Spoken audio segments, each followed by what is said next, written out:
This is live. You're in the war room with over 65 million downloads on the podcast. It's Friday, the 9th of July, the year of our Lord 2021. Let's go immediately out to Texas CPAC. We have Joe Kent. Joe is running for Congress in the 3rd Congressional District in Washington.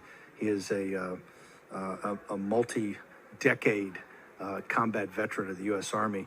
Joe, before we get to Biden's kind of wandering all over the map there, I got to ask, give us your bona fides. How many combat tours? How many in Iraq? How many in Afghanistan? Did 11 combat tours, did 8 of them to Iraq, did 2 to Yemen, and then some other stuff in Northern Africa. Tell us, what is your thoughts about how we're leaving Afghanistan right now? How Joe Biden is handling this? You know, honestly, this should have been done a long time ago, Steve. Pretty much any time after 2002, when bin Laden fled into Pakistan, we should have gotten the heck out of Afghanistan. I'm just glad it's finally happening. The bar is very low. I was skeptical that we were ever going to be able to get out of these wars. There's no good way to do it. There was never going to be a happy ending. We have to realize that history always wins. Afghanistan has never been anything but a conglomeration of warring tribes. They occasionally unify to fight whoever is going to try and come in there and conquer them. This time is no different. So it's been an absolute tragedy that we've stayed there this long. Biden should have had us out when he was a vice president. The deep state national security establishment should not have thwarted Trump for the 4 years of his administration. I'm just glad that we're finally out. Let me ask you, what do you think of fighting capacity of the Afghan army? They've already overrun, the Taliban's already overrun and looted Bagram Air Base. You know, we spent on the books, the official counting, not the real amount of money, I think was $845 billion put into the Afghan army and security, and for us to be there. It's $2 trillion when you do the net present value. You take all the medical care of veterans, all the wounded, PTSD, etc. What do you think of? He's kind of running out in the middle of the night. I agree with you. We should have been out of Afghanistan. I fought for that hard when I was in the Trump administration. The military and the Pentagon and the national.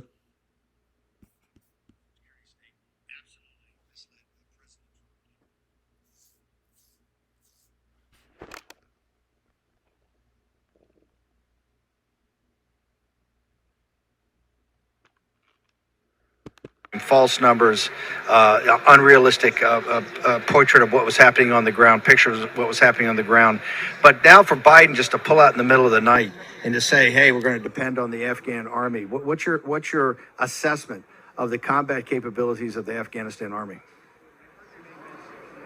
So the thing is, Afghanistan, it's a country in name only. Again, it's a conglomeration of warring tribes. The Afghan army only exists when there's Americans there to train them, to fund them, and to lead them on combat operations, to provide them with their lift capability, to provide them with logistics. It shouldn't surprise anybody who is studying these conflicts that the Afghan army is likely going to crumble. We saw the Iraqi army crumble for a set of different reasons, but essentially the same overall reason, that America was going over there and propping up these governments that did not exist naturally. They don't enjoy popular support from their people. This is just not anything that's sustainable. We need to learn the lesson and never get tricked into doing this again. We need to break ourselves of this habit of nation building and toppling regimes. We can buy off these rival tribes. We have the intelligence capability. We need to robustly use Title 50 covert action to fulfill our needs in the Middle East for counterterrorism. What the men and women you serve with, and we understand that you lost your wife in the fight against ISIS and the mother of your children. What is the morale of the rest of the people that you know about? How the men and women that fought in Afghanistan, fought in Iraq, how do they view it? Particularly when someone like Biden, we've made a decision. We understand we have to get out. We should have never been there, at least for the nation building part, to take care of the Taliban in the first year or so. But where are our troops right now? What's the thing of the veterans, in active duty, with critical race theory being jammed down on them? Looks like the military is in disarray. This is another one that the world's saying, oh, we didn't win this. Is another loss for America. In fact, I think Jen Psaki said that there's no chance for a combat victory. So what is the temperature of the veterans and the troops? Yeah, I think morale is right now is very low. I mean, honestly, look, what I say to my fellow veterans, and it's a mixed bag. There's some veterans who feel the way that I do, but there's other ones who think that we stayed over there for so long, we lost so much, that we have to stay until there's some form of a peace. I respectfully disagree with my friends and say that there's never going to be a happy ending to these conflicts, so it's best to cut our losses and leave. But right now, what I tell people is, hey, you answered your nation's call. You did your part. The political leaders, the permanent ruling class, that's who's failed us, and that's who we need to make sure does not retain power. As far as the critical race theory goes, that's an absolute disgrace. Biden's using that offensively to gain control of the U.S. military, to determine which officers at the higher levels will listen to his orders. Like I pointed out before, General Milley talking about white rage attacking the Capitol, that's tying into the January 6th narrative that labels anybody who's a Trump supporter as an insurrectionist and to turn the tools of the state against them, because it appears that we're really retooling the tools of the American security establishment for this new domestic war on terror, which is going to be a war on essentially Trump supporters and deplorables to get full control by the Biden regime. We're going to play a piece in a while about Nicole Wallace saying today about the insurrection. It's still out there. It's still dominant among particularly the people that are focused on the 3 November project, and people who refuse to just walk away from the big steal. As you're running your campaign, tell us. We asked Josh Mandel this yesterday about Ohio. When you go around in your 3rd Congressional District of Washington, what is on the top of the citizens' mind? What are they telling you, Joe? This is what we want to focus on when you get to Washington.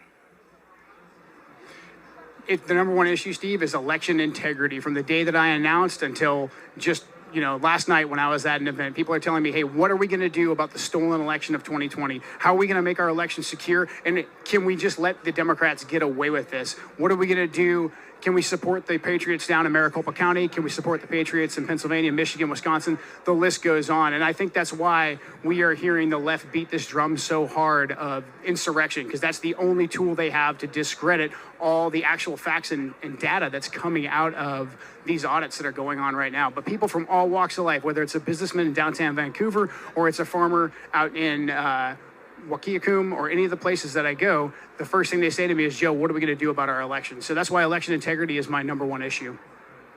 This is amazing because Josh Mandel said no matter where he goes in Ohio, the number one issue is not simply election integrity, but the stolen election of 2020. And what are we going to do about it? He said there really is no number two issue. Even confronting China, bringing manufacturing jobs back, he said, look, that's very important, but people are so enraged. And the more they learn, the more information they learn, they're so enraged by 3 November that they want to know what's the action plan. And obviously we can't allow it to happen in 2022 or 2024, but they're saying, hey, we can't allow it to happen on 3 November 2020. And what are you going to do about it? Is that the same thing you're hearing among the voters in the state of Washington?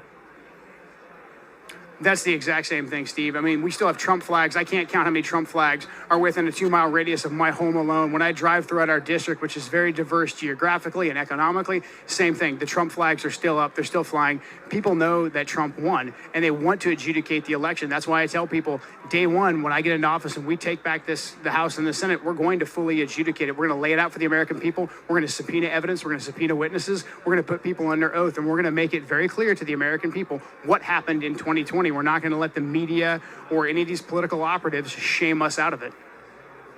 Joe, the Maricopa County audit, it's a tripartite audit. It's got the full forensic checking of the ballots. It's got the canvas. It's also got the machines. But they may be finished part of this, particularly on the ballots, as early as, let's say, next week. And there's discussion they may send a letter to Maricopa County from the state Senate outlining what the what the delta is of what they were told on November 3rd, what they were told that went to the electors, and now what they see as the reality. We also are hearing that there's big discrepancies in Georgia, now in Doug Mastriano in the Commonwealth of Pennsylvania, his committee. He has sent out a letter to Philadelphia, just like Fulton County, just like Maricopa County, to the individuals there on the election board, demanding a whole raft of information, quite frankly, even more than it was demanded at Maricopa County. He said he's going to subpoena it. If you start to see discrepancies, do the people in the state of Washington, are they going to back a movement to try to decertify the electors, like should have been done, that Mike Pence should have sent back to the states of Arizona, Georgia, Pennsylvania, Michigan, and Wisconsin? Do the citizens there, understanding that Washington is really not in play as far as a presidential election, at least not right now, do the citizens in your district want to see this thing taken to the bitter end? Do they want to say, hey, if you find that that actually Biden doesn't have the votes to win, do they want to go to the next step and actually move what they're talking about in Georgia, actually a decertification of electors? Absolutely. That's 100% what people want to see. Everyone right now is doing a ton of research on what's going to happen when all this evidence comes to light, and it becomes very clear that Joe Biden didn't win 270 votes. So we talk about the 12th Amendment all the time. People here in Washington state support that. It's been said that the only reason that my incumbent is receiving a primary challenge is because she voted for the impeachment of President Trump. I think that that's false. I think because she voted to certify this fake election in November and on January 6th, that right there sealed her fate. She was going to get a primary challenge, and we were going to replace her. Because if you're an elected official right now and you're not pushing for election integrity to safeguard the most sacred bond that we have with our government, the social contract we have that says that we, the people, get to choose those who have power over us, if you don't take that seriously, then you can no longer be in power. You do not get to have the control of our republic. Joe, I got to ask you, when she goes around in that district, and I realize a lot of people are focused on the impeachment vote, but you're right. She was one of the ones that said, we just got to certify this. What case does she make to the people in the 3rd Congressional District? What evidence does she bring that that there wasn't a tremendous malfeasance here, and it should have at least gone back to these states, sent back to the state senates to have them review the certification project? What does she actually argue? So she regurgitates most of the mainstream media's talking points about it being the big lie and that the process already took place. And it's all, just fake. It's a bunch of crazies that think that Trump did not win the election. So she regurgitates those talking points well, but she's trying to rebrand herself. Before the election integrity issue, before the impeachment vote, she voted against the construction of the border wall. She voted with the Democrats to stop Trump from deploying troops, to stop Antifa as they marched into our district and assaulted business owners. She voted to continue the endless wars. But recently, she's flip-flopped on all of the above. She's gone into Portland, Oregon, and said, hey, I think the federal government needs to do something about Antifa, when she was completely silent last year as they were actually attacking our district. She just finally voted to repeal the authorization use of military force for the Iraq war.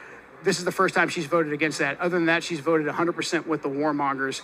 And then she just recently voted, or asked Jay Inslee, our activist globalist governor, to deploy the Washington State National Guard to the southern border. So she's grandstanding just a year out from the election, thinking that people will forget. But people won't forget. She has gone along with the big lie that this was a fair and free election and that there was a massive insurrection on January 6th. And that's why the people of this district are done with her. Let me ask you, are people just tired of that type of politics where they say one thing when they're campaigning and do another thing in Washington? Do the folks in the 3rd District of Washington, are they tuned in enough to different alternative media to see the lies and misrepresentations of a representative like that?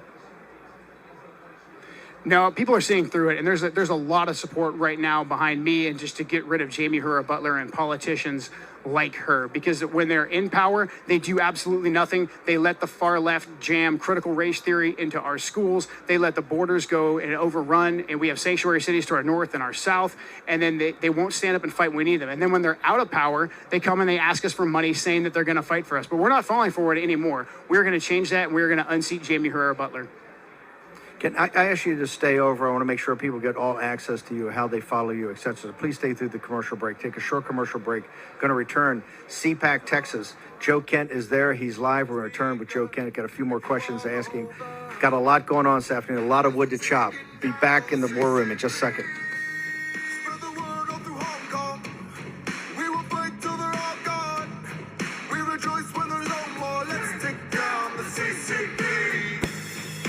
War Room Pandemic with Stephen